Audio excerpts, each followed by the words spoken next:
कुछ लोग बोलते हैं मक्खन तासीर में गर्म होता है, कुछ बोलते हैं मक्खन ठंडक देता है शरीर को।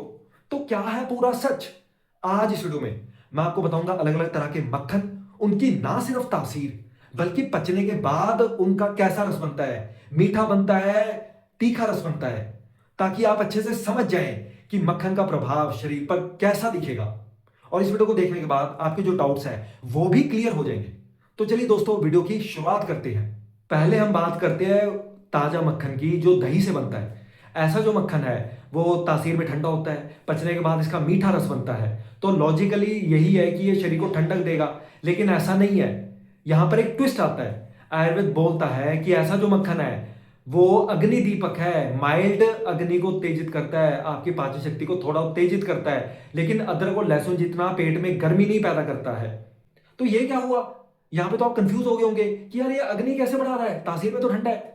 देखो, मक्खन जो है, बटर जो है, वो नॉर्मल रूल को नहीं फॉलो करता। नॉर्मल रूल ये होता है कि अगर तासीर ठंडी है, पचने के बाद इसका मीठा रस है, तो वो शरीर को ठंडक देगा। लेकिन बटर यहाँ पे एक्सेप्शन आता है। जब आप बटर को खाते हैं, मक्खन खाते हैं, तो जब ये इसका पाचन हो रहा होता है आपके पेट में, तब तक ये थोड़ी सी गर्मी पैदा करता रहता है। लेकिन जब ये पच जाता है तो ये शरीर को ठंडक देता है। तो शुरुआत की गर्मी देगा, लेकिन बाद में ठंडक पैदा करेगा। अब हम बात करते हैं दूसरा मक्खन जो आप घर में ताजा बनाते हैं, कच्चे दूध की मलाई से, क्रीम से। ऐसा जो मक्खन है वो भी तासीर में ठंडा है, पचने के बाद भी इसका मीठा रस है। लेकिन इसकी जो तासीर है वो दही वाले मक्खन के मुकाबले थोड़ी ज्यादा ठंडी है। दोनों सेम तासीर है, लेकिन डिग्री का फर्क है। इसकी जो डिग्री है ठंडक की वो थोड़ी ज्यादा है। क्यों है? क्योंकि ये डायरेक्टली कच्चे दूध से बनाया है। कच्चे दूध की जो तासीर है वो ठंडी होती है, दही की जो तासीर है वो गर्म होती है।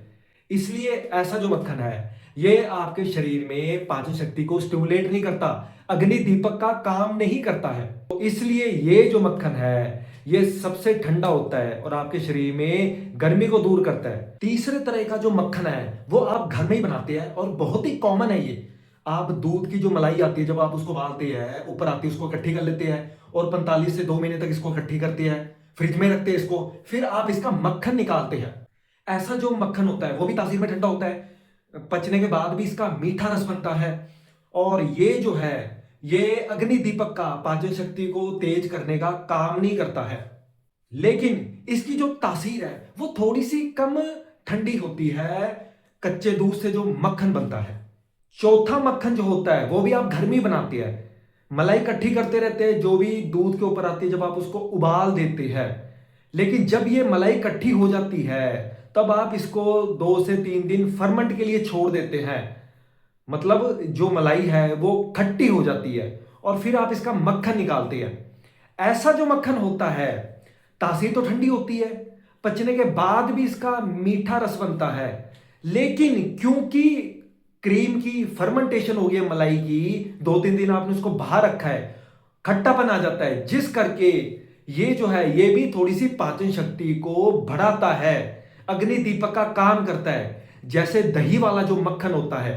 और आखिरी तरह का जो मक्खन होता है वो फैक्ट्रियों में बनता है। फैक्ट्री में क्या होता है, कच्चा दूध आता है, फिर उसकी पैस्चराइजेशन होती है, फिर क्रीम निकलती है, फिर बटर मक्खन बनता है। ऐसा जो मक्खन है इसकी भी तासीर ठंडी होती है, पचने के बाद भी इसका मीठा रस बनता है। और ये जो मक्खन है ये अग्नि दीपक का काम नहीं करता है, ये पाचन शक्ति को नहीं बढ़ाता है। इसमें थोड़ा सा नमक भी होता है, लेकिन उसकी तासीर पर कोई इसका प्रभाव नहीं पड़ता है, क्योंकि बहुत कम मात्रा में मिलाया जाता है। और इसकी जो तासीर है कच्चे दूध से कंपेयर करें, जो मक्खन निकलता है उसके मुकाबले इसकी जो तासीर है हल्की सी कम ठंडी होती है, लेकिन ओवरऑल ठंडी होती है। तो ये था दोस्तों आज के इस वीडियो में, मैंने आपको 5 तरह के मक्खन बताए। सबकी तासीर, सबका पचने के बाद जो रस है वो देख लो बराबर है, लेकिन उनको कैसे बनाया गया है उसका असर आपके पेट की अग्नि पर पड़ता है। कुछ मक्खन जो है वो अग्नि दीपक होते हैं, जो आपके पेट में गर्मी बढ़ाते हैं जब तक पच रहे होते हैं। लेकिन कुछ मक्खन जो है वो पेट में गर्मी नहीं पैदा करते, वो ठंडे ही रहते हैं। और ये जो डिफरेंस होता है इसी करके जो लोग हैं वो कंफ्यूज हो जाते हैं। तो इस वीडियो में मैंने ये कंफ्यूजन आपकी दूर करने की कोशिश करी है। नेक्स्ट वीडियो में हम जानेंगे कि मक्खन कब किसको सूट करता है ठीक से और कब नहीं करता है, कौन कौन से वो 5 फैक्टर्स होते हैं उनके बारे में हम बात करेंगे। तब तक के लिए दोस्तों इस वीडियो को लाइक करें, शेयर करें, मेरे चैनल को सब्सक्राइब करें और आने वाले वीडियोस में मैं तासीर पर और भी वीडियोस बनाता रहूंगा और आपके जो डाउट्स हैं वो क्लियर करता रहूंगा।